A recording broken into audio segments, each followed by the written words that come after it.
Oke, selamat berjumpa lagi. Kita akan bahas materi kali ini yaitu akuntansi perusahaan dagang. Yang kemarin kita bahas adalah akuntansi perusahaan jasa. Lalu bagaimana perbedaan akuntansi antara perusahaan jasa dan perusahaan dagang. Nah, ini akan kita bahas. Maksud dari atau tujuan dari akuntansi perusahaan dagang yang akan kita bahas adalah supaya saudara bisa menjelaskan perbedaan aktivitas perusahaan jasa dan perusahaan dagang. Lalu membedakan akun-akun apa saja yang ada dalam perusahaan jasa dan perusahaan dagang dan membuat jurnal umum, jurnal khusus, buku besar, neraca saldo perusahaan dagang. Nah, kita mungkin tidak akan semuanya materi akuntansi perusahaan dagang ini diberikan karena saudara jurusan manajemen, yang penting saudara bisa paham bagaimana proses membuat akuntansi perusahaan dagang sampai dengan laporan keuangannya. Nah, perusahaan jasa vs perusahaan dagang. Bagaimana siklus operasinya, bagaimana laporan laba ruginya, bagaimana laporan posisi keuangan dan juga aktivitasnya. Ini berbeda. Ya, termasuk juga aktivitasnya. Untuk perusahaan jasa ini hanya memberikan jasa lalu menerima kas. Sedangkan untuk aktivitas perusahaan dagang ini ada proses pembelian barang dagangan dan juga penjualan barang dagangan. Nah, bagaimana dengan siklus operasinya? Untuk perusahaan jasa, kas itu akan diterima setelah kita mengerjakan aktivitas jasa yang kita lakukan. Kalau kita setelah mengerjakan jasa ini langsung dibayar kas, berarti kas langsung diterima. Tetapi kalau berupa kredit, ya berarti ada pengakuan piutang usaha. Lalu ada penagihan piutang, baru kas itu diterima dari operasi perusahaan jasa. Kalau perusahaan dagang, ada aktivitas pembelian, yaitu pembelian persediaan. Pembelian barang dagangan untuk persediaan. Lalu dari persediaan ini kita jual. Ketika dijual secara cash berarti kita langsung terima kas. Kalau di penjualan itu secara kredit berarti ada pengakuan piutang, ada penagihan piutang, lalu baru terima kasnya. Ini siklus operasi perusahaan dagang. Lalu berikutnya ketika kita membeli atau menjual barang biasanya ada syarat angkutnya. Dalam hal apa? Mungkin kita membeli atau mungkin juga kita menjual barang dagangan dalam bentuk yang besar gitu ya, yang tidak bisa dibawa langsung oleh pembeli atau kita ketika membeli atau menjual. Nah, biasanya ada yang menggunakan syarat FOB shipping point atau FOB destination. Kalau FOB shipping point itu berarti barang itu ketika dibeli sudah menjadi milik pembeli, sehingga pada saat mengirimkan barang biaya angkutnya ditanggung oleh pembeli. Sedangkan FOB destination, barang itu ketika dibeli belum menjadi milik pembeli, masih menjadi milik penjual sampai ke gudang atau rumah pembeli. Otomatis biaya angkutnya itu ditanggung oleh penjual. Nah, jadi kalau saudara membeli barang minta dikirimkan, siapa ini yang nanggung? Oh, yang nanggung pembeli. Kita yang membeli menanggung, berarti kita menggunakan shipping point. Tapi kalau kiriman ditanggung oleh penjual, ya berarti destination. Logikanya seperti itu. Lalu biasanya juga dalam pembelian atau penjualan itu ada terminologi potongan harga, termin. Ya, 2/10, N30, 3/10, N30, N30, biasanya seperti itu. Artinya apa? Kalau 2/10 N30, kita akan mendapatkan potongan 2% kalau kita membayarnya dalam waktu 10 hari ya, atau sebelum 10 hari dari tanggal transaksi, pembayaran paling lambat tanggal 30 hari. Lebih dari tanggal 10 berarti tidak dapat potongan. Tapi kalau kurang dari 10 hari kita dapat potongan 2%. Ini juga sama, 3/10 N30. Sedangkan N30 ini kita hanya diberikan waktu pembayaran paling lambat 30 hari. Setelah tanggal transaksi tidak ada potongan. Lalu metode pencatatan persediaan, sebenarnya ada dua, yaitu perpetual dan periodik. Nah, kita nanti akan bahas materi semester ini adalah dengan menggunakan metode periodik. Ya, tetapi kita akan mengenalkan dulu metode perpetual. Perbedaannya apa? Untuk sistem persediaan perpetual, mencatat secara terus-menerus penambahan atau pengurangan barang dagang dari hasil pembelian dan penjualan. Setiap kali penjualan, pembelian dan sebagainya selalu dicatat terus-menerus. Sehingga barang itu akan kelihatan ya, berkurang, bertambah dan terus itu. Nah, setiap kali ada penjualan terjadi, harga pokok itu selalu akan dicatat. Jadi kita akan mengetahui berapa toh harga pokoknya setiap kali penjualannya. Sedangkan sistem periodik ini tidak mencatat secara detail penambahan atau pengurangan barang setiap pembelian. Dan penentuan harga pokoknya itu dilakukan pada akhir periode. Setelah akhir periode selesai baru kita tentukan berapa HPP-nya atau BPP-nya. Nah, di sini untuk menghitung BPP atau HPP, kita harus mengetahui persediaan awalnya berapa. Persediaan awal 100. Lalu selama periode tersebut melakukan pembelian berapa? Oh, pembeliannya 800 sehingga barang yang akan dijual sebesar 900.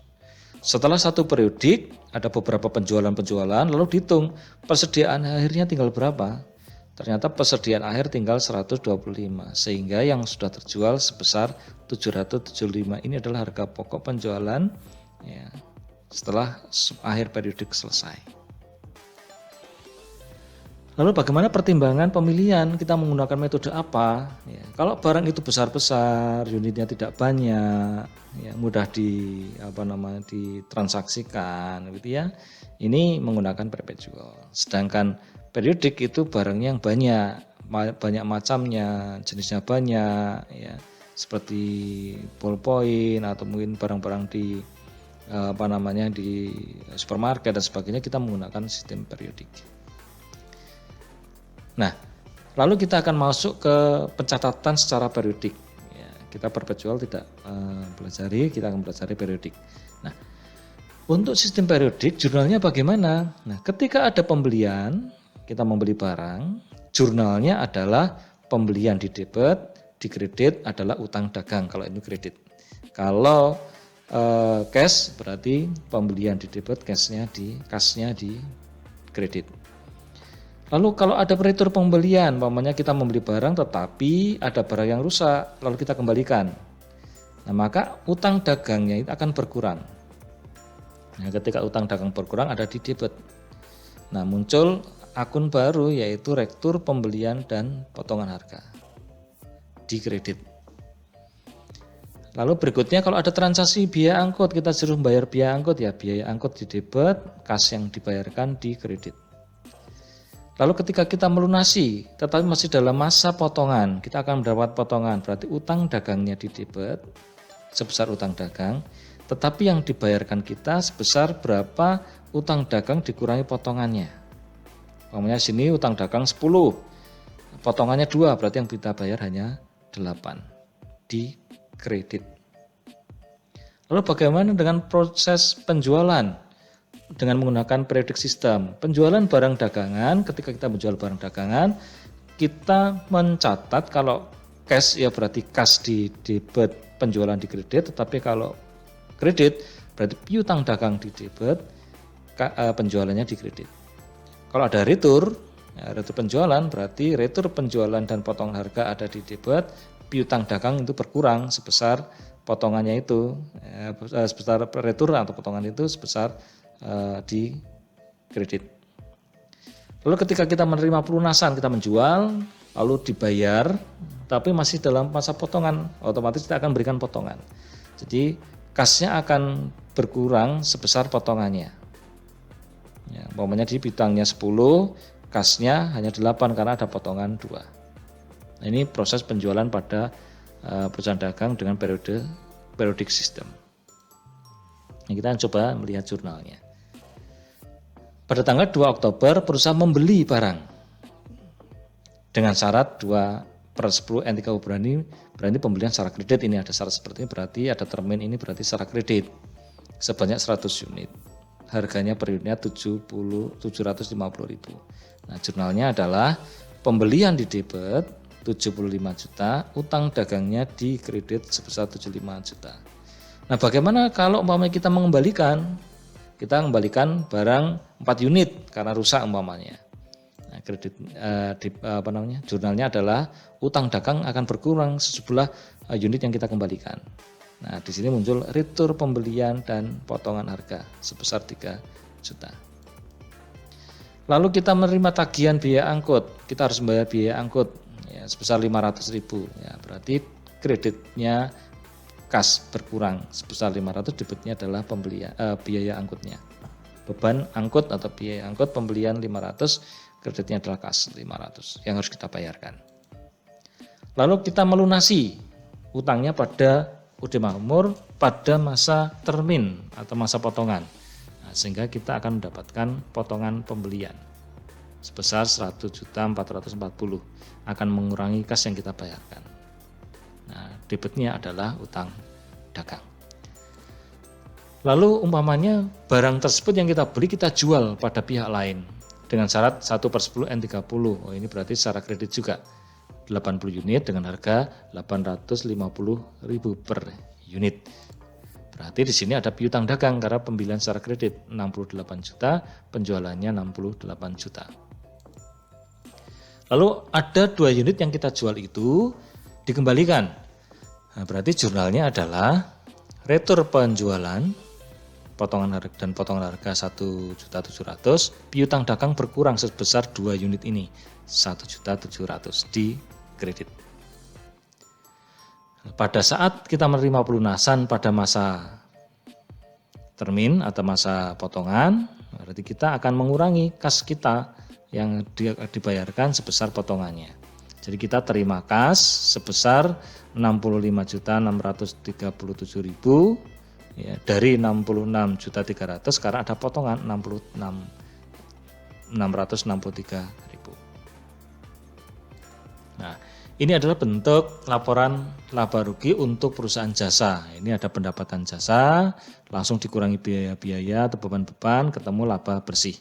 Sedangkan untuk laporan laba rugi perusahaan dagang, di sini ada beban pokok penjualannya atau HPP-nya atau PBB-nya. Jadi penjualan dikurangi dulu dengan beban pokok, ketemu laba kotor 4 juta. Nah, setelah ketemu laba kotor ini baru dikurangi beban-beban yang lainnya, beban usaha, gaji, sewa, asuransi dan sebagainya. Total bebannya sehingga laba bersihnya ini.